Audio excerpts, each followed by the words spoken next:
ప్రభునందు నాకు అత్యంత ప్రియమైనటువంటి వారులారా, మన ప్రభువును రక్షకుడైనటువంటి యేసుక్రీస్తు వారి యొక్క శుభనామంలో మీ అందరికీ నా హృదయపూర్వకమైన శుభములు వందనములు తెలియజేస్తున్నాను. ఉదయకాల సమయంలో దేవుని వాక్యాన్ని ధ్యానం చేసుకుందాం. ఈరోజు వాక్య ధ్యానము కొరకు మనం తీసుకున్నటువంటి లేఖన భాగము కీర్తన గ్రంథము 48వ కీర్తన 14వ వచనం చదువుకుందాం. ఈ దేవుడు సదాకాలము మనకు దేవుడై ఉన్నాడు, మరణం వరకు ఆయన మనలను నడిపించను. ఆమెన్. దేవుని నామమునకు మహిమ కలుగును గాక. ఈ వాక్య భాగాన్ని మనం గమనించినట్లయితే మనం సేవిస్తున్నటువంటి మన రక్షకుడైన మన ప్రభు ఆయన సదాకాలం మనకు దేవుడై ఉన్నాడు. ఎంతవరకు దేవుడిగా ఉన్నాడంటే మన మరణం పర్యంతం ఆయన మనకు దేవుడిగా ఉంటాడు. అంతేకాదు మరణం వరకు ఆయన మనలను నడిపిస్తూ ఉంటాడు.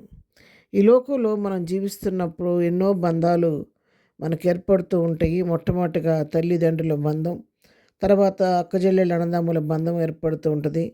పెరిగిన తర్వాత స్నేహితులు, క్రమక్రమంగా చదువుకునేటప్పుడు స్నేహితులతో బంధం ఏర్పడుతూ ఉంటుంది. తర్వాత యుక్త వయసు వచ్చిన తర్వాత వివాహాలైన తర్వాత మళ్ళీ తిరిగి వీళ్ళకి బిడ్డలు కలగటం, ఈ విధంగా ఎన్నో బంధాలు ఈ లోకంలో మనకు కలుగుతూ ఉంటాయి, ఏర్పడుతూ ఉంటాయి.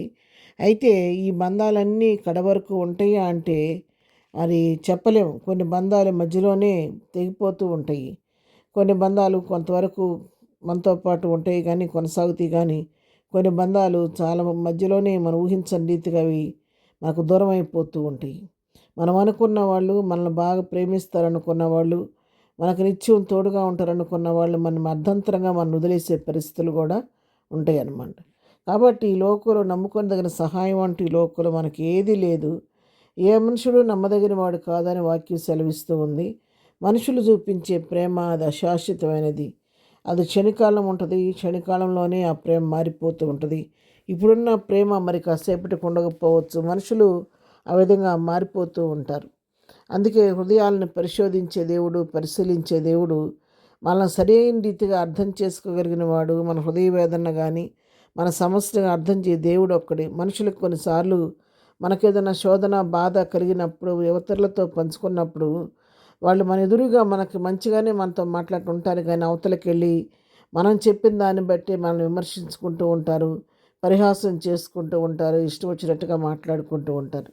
కానీ మరి యథార్థంగా మన పరిస్థితిని, మనం ఉన్న స్థితిని అర్థం చేసుకొని మనకి ఏ సమయానికి కావలసిన ఆదరణ ఇచ్చే దేవుడు మన దేవుడైనటువంటి యెహోవా.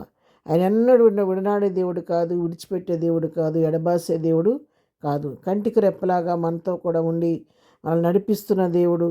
కుడి ఎడమల ముందు వెనక తన దూతలను ఆవరింపచేసి మనకే కీడు రాకుండా నిత్యము కాపాడుతున్న దేవుడు ఆయన. ఆయన మనకు సదాకాలము దేవుడై ఉండి మనల్ని నడిపించే దేవుడు ఆయన. మరణం వరకు కూడా ఆయన మనం విడిచిపెట్టే దేవుడు కాదు. అందుకే 139వ కీర్తనలో రాయబడింది, నేను నియమింపబడిన దినాల్లో ఒక దినమన్నా కాకముందే నా దినములన్నీ నీ గ్రంథంలో లిఖితములాయనని చెప్పి కీర్తనాకారుడు చెప్తున్నాడు. నేను ఇంకా నియమింపబడిన దినాల్లో ఒక దినమన్నా ప్రారంభం కాకముందే నా బ్రతుకులో దినాలన్నీ నువ్వు లెక్కించి పెట్టేవయ్యా అంటున్నాడు. నా ఎడ్ల నీకున్న తలంపులు బహు విస్తారములు అంటున్నాడు. అవును ప్రియరా, దేవుడు మన తల్లి గర్భంలో పిండంగా ఉండగానే, మనకు జన్మిచ్చే తల్లి కూడా మనల్ని చూడక ముందే తల్లి గర్భంలో ఉండగానే, పిండముగా ఉండగానే ఆయన కన్ను మనం చూస్తుంది. ఆనాటి నుండి మరణ పర్యంతము ఆ కన్ను మనల్ని చూస్తూనే ఉంటుంది. గాఢాంధకార పులోల్లో సంచరించినా కూడా ఆయన దుడ్డుకర దండంతో మనల్ని ఆదరిస్తూ ఉంటాడు. శాంతికరమైన జనముల యొద్ద మనల్ని నడిపిస్తూ ఉంటాడు.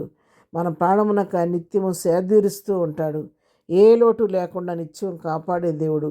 ఎంతవరకు నడిపిస్తాడంటే కడవరకు నడిపించే దేవుడు.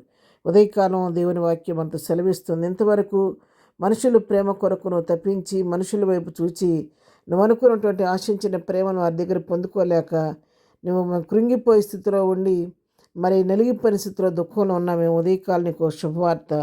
ఈ మనుషులు చూపించే ప్రేమ అయితే మధ్యలో మారిపోద్ది, కానీ మరణం వరకు నిన్ను కాపాడే దేవుడు నీతో కూడా ఉన్నాడు. ఆ దేవుని వైపు తిరుగు. దేవుని ప్రేమను చూచి దేవుని హస్తాల్లోని సమస్యను అప్పగించుకో. ఆయన అంచి వరకు నడిపించి తన కృపలో భద్రపరుస్తాడు. ప్రార్థన. ప్రేమ కలిగిన తండ్రి, పరిశుద్ధుడైన మా ప్రియ ప్రభా, ఉదయకాలం మాకు ఇచ్చినటువంటి ఈ శ్రేష్టమైన వాక్య భాగాన్ని బట్టి నీకు వందనాలు. ప్రభా, మించిన బిడ్డలందరినీ దీవించండి. కడ వరకు, మరణం వరకు మమ్మల్ని నడిపించి నీ కృపలో భద్రపరచండి. దినం మేము చేయి పని పాటలో రాకపోకలో క్షేమం దయచేయండి. దినం బర్త్డే మ్యారేజ్ చేసుకుని బిడ్డలను దీవించి ఆశీర్వదించండి. ప్రతి వారి అవసరక్కలు మీ నామలో తీర్చమని యేసు నామంలో ప్రార్థించి అడిగి పొందుకొని ఉన్నాము తండ్రి. ఆమెన్.